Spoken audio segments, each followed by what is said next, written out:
बाद सांसद प्रदीप टम्टा ने चुनाव और बीजेपी की कार्यप्रणाली को लेकर क्या कुछ कहा है, आइए आपको सुनाते हैं। दिनेश चयन आयोग में कितने लोगों की नियुक्ति हुई? जो स्वराजगढ़ का जो क्षेत्र था उसमें कितने रोजगार इन्होंने सर्जन किए हैं?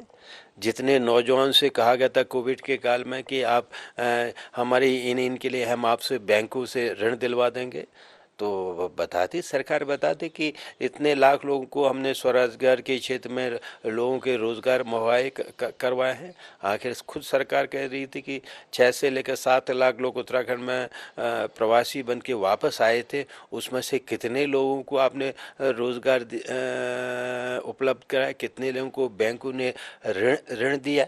तो ये तो साफ है, सरकार अपने आंकड़े गिनाते। जहाँ तक धरातल की स्कीम है, हर मोर्चे पर असफल भी। कोविड का नियंत्रण का कोई नहीं। अगर कोविड आपके नियंत्रण में था, अगर स्थितियाँ सबको अनुकूल थी, तो काहे को कुंभ मेले के कार्यकाल को आपने कम कर दिया? काहे को अभी इतनी बड़ी त्रासदी हुई थी रेणी के अंदर बिना बरसात के, बिना किसी बादल फटने के 204 लोग क्या कहते हैं अपनी जान से हाथ धो बैठे। और इतने दिन के 10-12 दिन की खोज के बाद आपने 136 लोगों को कह दिया है कि अब हम उनको लापता लोगों की खोज नहीं कर सकते हैं, इसलिए उनको डेथ डिक्लेयर कर दिया गया।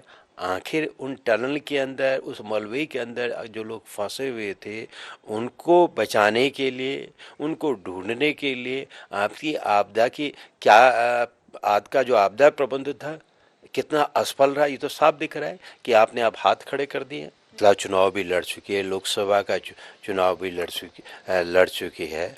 पिछले 5-6 सालों में आम आदमी पार्टी ने वहाँ के राजनीतिक संघर्ष में, लोगों की आवाज़ों में, लोगों के दर्द में, लोगों के संघर्ष में कहीं कोई रोल प्ले नहीं किया है। आम आदमी पार्टी सिर्फ कुछ चंद पैसे वालों को, जो बिल्डर है या कांग्रेस और बीजेपी से असंतुष्ट लोग हैं जिनको वहाँ की टिकट नहीं मिल रहा है, तो भाई आओ हमारा प्लेटफॉर्म खाली पड़ा, हम तुमको दे देंगे। तो देश की और उत्तराखंड की जनता जागरूक जनता है, वो समझती है कि राजनीतिक में राजनीतिक दलों का भी कोई अस्तित्व नहीं है। ये प्रॉपर्टी डीलिंग का काम का नहीं है, ये धंधेबाजों का काम नहीं है। जिस राजनीतिक दलों का लोगों के जन सरोकारों से कोई लेना देना नहीं रहा है, उसको उत्तराखंड की जनता में किसी तरह की जमीन भी उपलब्ध हो पाएगी, मैं नहीं समझता हूँ। सर, कांग्रेस के पास मुख्यमंत्री का चेहरा कौन होगा? क्या हमने जो पिछले अपने मुख्यमंत्री दिखे थे, पूर्व मुख्यमंत्री हरीश रावत, क्या इस बार भी चेहरा वही होंगे? मुझे लगता है कि हमने कांग्रेस से मांग भी की है, कांग्रेस हाईकमान से भी अनुरोध भी किया है कि जिस तरह हमने पंजाब में मुख्यमंत्री के चुनाव से पहले कैप्टन अमरिंदर सिंह जी को मुख्यमंत्री का चेहरा घोषित किया था, इसी तरह हालिया चुनाव में हरियाणा के अंदर कांग्रेस संगठन होते हुए, शैलजा जी के प्रदेश अध्यक्ष होते हुए भी भूपेंद्र सिंह हुड्डा जी को हमने चुनावी चेहरा घोषित किया था।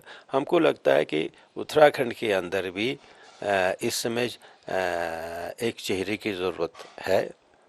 मुख्यमंत्री का चेहरा घोषित होना चाहिए, लोगों को कोई कन्फ्यूजन नहीं रहना चाहिए। और उत्तराखंड में हरीश रावत एक ऐसे शख्स हैं, एक ऐसी शख्सियत है जिनका अपना उत्तराखंडी राष्ट्रीय स्तर पर अपनी एक पहचान भी है, जो उत्तराखंड की हर क्षेत्र में के साथ उनकी निकटता है। पर्वतीय क्षेत्र में, मैदानी क्षेत्र में, दोनों जगह एक पहचान है।